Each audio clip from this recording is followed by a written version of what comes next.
Something strange happens when God chooses someone. He starts pulling people away. Not because you're cursed, not because you're unlovable, but because separation is part of your preparation. If you found yourself walking through seasons of loneliness, feeling misunderstood, left out, or even abandoned, what if I told you it's not rejection, it's redirection? Because when God marks you for something special, He often hides you before He reveals you. You see, isolation is one of God's favorite classrooms. And in this video, we're uncovering 7 hidden reasons why being alone might actually mean you've been chosen. Let's go deeper. There's a pattern all throughout Scripture that almost nobody talks about. Before every great move of God, there was a great separation.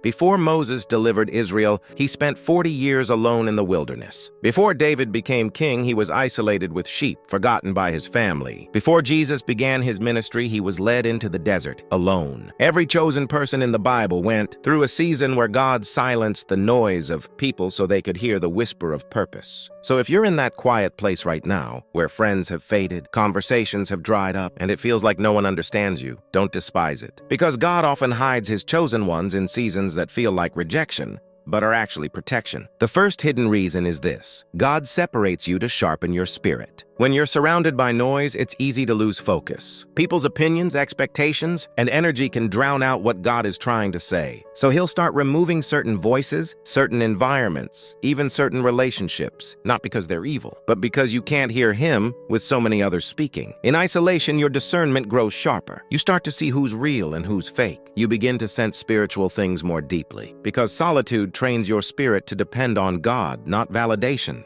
That's why God took Elijah into the wilderness, to teach him that. His voice wasn't in the earthquake or the fire or the wind, but in the still, small whisper. The second reason God allows loneliness is because He's detoxing your heart. Let's be honest, many of us can't hear God clearly because our hearts are still crowded. We're attached to people, habits, and emotions that poison our peace. So before God can elevate you, He has to separate you from bitterness, comparison, and emotional dependence. Loneliness is where you start to heal from needing approval.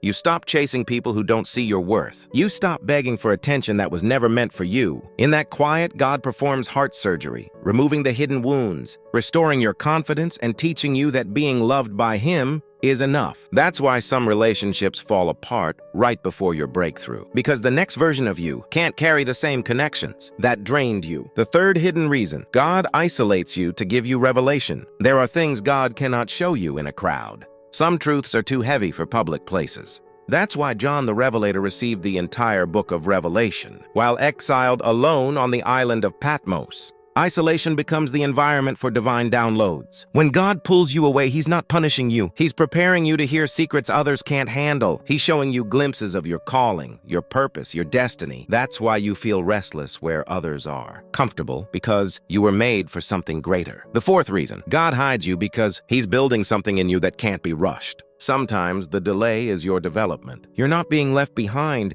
you're being built up. When a seed is buried, it looks like death, but it's actually transformation. That's how chosen people grow. God buries them in obscurity, waters them with silence, and waits until their roots are strong enough to handle the spotlight. Everyone wants public success, but few can handle private pruning. Isolation is where God matures your character. He teaches you discipline, patience, humility, and endurance, because where He's taking you requires inner strength, not just outward gifting. The fifth hidden reason: God removes people because He's revealing their intentions. When you start walking in purpose, not everyone who started with you will stay with you. Some people only loved you when you were weak, but they'll resent you when you grow strong. So God allows certain betrayals, misunderstandings, and distance, not to hurt you, but to show you who's who. Judas had to leave before Jesus could fulfill His mission.